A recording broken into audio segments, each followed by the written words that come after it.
Radhe Radhe everyone, आप सभी को तुलसी विवाह की बहुत बहुत बधाइयाँ।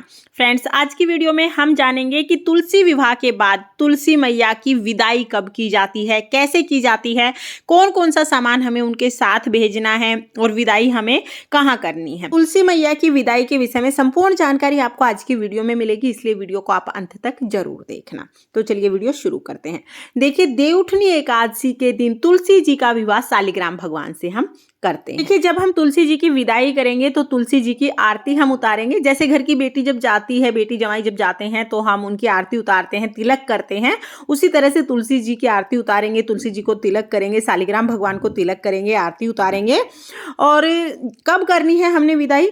तो देखिए, अगर आपने एकादशी के दिन तुलसी जी का विवाह किया है, देवउठनी एकादशी के दिन अगर विवाह किया है, तो फिर अगले दिन द्वादशी के दिन कोई भी शुभ मुहूर्त देखकर आप विदाई कर सकते हैं। तो जब आप विदाई करेंगे ना, तो हमें तुलसी जी में जल जरूर सींचना है। तो जल भी आप, क्योंकि पानी पिला के हम विदा करते हैं, तो जल हम सींच देंगे, आरती उतार देंगे, तिलक कर देंगे। उसके बाद जितना भी सामान हमने चढ़ाया है वो सारा सामान हमें तुलसी जी के साथ ही देना है। भोग प्रसाद चढ़ाया है, उसमें से कुछ भोग प्रसाद आप तुलसी जी के साथ भेज देंगे और कुछ भक्त जनों में प्रसाद के रूप में बांट देंगे। आपको ये प्रसाद नहीं खाना है क्योंकि आप दान कर चुके हैं, बाकी में आप बांट सकते हैं। और तुलसी जी के साथ हमें मिठाई, फल, फ्रूट जरूर जरूर भेजने हैं। जैसे बेटियों को जाते टाइम खाने की चीजें देते हैं, खाली हाथ नहीं भेजते ना, उसी तरह से तो आपको फल और मिठाइयां जरूर जरूर देनी है साथ में। उसके साथ ही जो कपड़े आपने दान किए हैं वो सारे कपड़े तुलसी जी के साथ जाएंगे, बर्तन सारे तुलसी जी के साथ जाएंगे, 16 श्रृंगार का सामान आप तुलसी जी के साथ जरूर भेजें। तो ये चीजें ऐसी हैं जो जरूरी हैं। इसके अलावा जो दान दक्षिणा आपने दी है, जितने पैसे आपने चढ़ाए हैं वो आप तुलसी जी के साथ भेज देंगे। ये चीजें हमें जरूर देनी है। उसके अलावा जो भी आपकी श्रद्धा है, जितना आप दे सकते हैं उतना आप तुलसी जी के साथ भेज दीजिएगा। तो यहाँ पर हमने 5 बर्तन लिए हैं, आप ज़्यादा भी ले सकते हैं।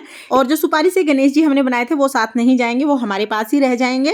इस सुपारी को जल के छींटे लगाकर आप दोबारा पूजा में यूज कर सकते हैं। कलश स्थापना के लिए जो नारियल हमने लिया था वो तुलसी जी के साथ ही जाएगा। पहले इस पर जल के छींटे लगा दीजिएगा, फिर तुलसी जी के साथ ही हम ये नारियल भी देंगे। श्रीफल देना बहुत शुभ रहता है। इसके अलावा जो भी फूल पत्ते हमने पूजा में चढ़ाए हैं उनका हम विसर्जन करेंगे, वो हमें तुलसी जी के साथ नहीं भेजने हैं, इनका हम विसर्जन कर देंगे। आप भूमि विसर्जन या जल विसर्जन कर सकते हैं। और बहुत लोग पूछते हैं कि जो कलश है उसका हमें क्या करना है, तो अब आप देख ही लीजिए कलश का क्या करना है।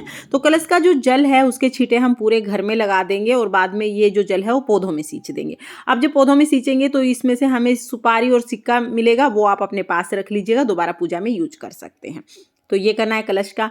उसके अलावा हमें जो साड़ी हमने तुलसी जी को पहनाई है, शालिग्राम भगवान को जो कपड़े पहनाए हैं, ये सभी हम तुलसी जी के साथ ही भेज देंगे। तो अगले दिन जब आप शादी कराएंगे तुलसी जी की, एकादशी के दिन अगर आपने शादी कराई है तो द्वादशी के दिन कोई भी शुभ मुहूर्त देख के, या तो फिर आप द्वादशी से पूर्णिमा तक कभी भी शुभ मुहूर्त देख के, शुभ वार देख के तुलसी जी को विदा कर सकते हैं। अगर आपने पूर्णिमा को शादी कराई है तुलसी जी की, तो पूर्णिमा के अगले दिन फिर हम तुलसी जी को विदा करते हैं। और अब हमें विदा कहाँ करना है ये हम देख लेते हैं। तो देखिए, शालिग्राम भगवान के साथ जाती हैं तुलसी जी। अगर शालिग्राम भगवान आपने मंदिर से मंगवाए हैं तो तुलसी जी को आप मंदिर में ही विदा करेंगे। अगर शालिग्राम भगवान आपके किसी रिश्तेदार के हैं तो उन्हीं के घर पे आप तुलसी जी को विदा कर देंगे। अगर शालिग्राम भगवान आपके आस पड़ोस के हैं तो उनके घर पर आप शालिग्राम भगवान के साथ तुलसी जी को विदा करेंगे और तुलसी जी का जो भी सामान आपने चढ़ाया है वो साथ में ही चला जाएगा। लेकिन अगर शालिग्राम भगवान आपके अपने हैं, आपके घर के ही हैं शालिग्राम भगवान, तो फिर आपकी मर्जी है। आप चाहें तो आप अपनी तुलसी को शालिग्राम भगवान को मंदिर में दान कर सकते हैं, क्योंकि तुलसी और शालिग्राम भगवान रहेंगे एक साथ। आप चाहें तो मंदिर में दान कर सकते हैं, या फिर अगर शालिग्राम भगवान आपके ही हैं तो आप अपने घर पर भी रख सकते हैं तुलसी जी को शालिग्राम भगवान को अपने घर पर रख लीजिए और जो भी सामान है वो आप मंदिर में दान कर सकते हैं। इसके अलावा आप अपने किसी मानधान को, यानी अपने बड़े रिश्ते में जो भी हैं, जैसे आपकी ननद हैं, फिर जैसे आपकी बुआ सास हैं, तो उनको भी आप तुलसी जी दान दे सकते हैं। साथ में शालिग्राम भगवान भी जाएंगे और सारा सामान जो भी आपने चढ़ाया है वो चला जाएगा। तो आप किसी भी मानधान को भी तुलसी जी दान कर सकते हैं या मंदिर में दान कर सकते हैं। आप चाहें तो तुलसी जी को, शालिग्राम भगवान को आप अपने पास रख सकते हैं। अगर शालिग्राम भगवान आपके घर के ही हैं तो आप पास ही रख सकते हैं तुलसी जी को।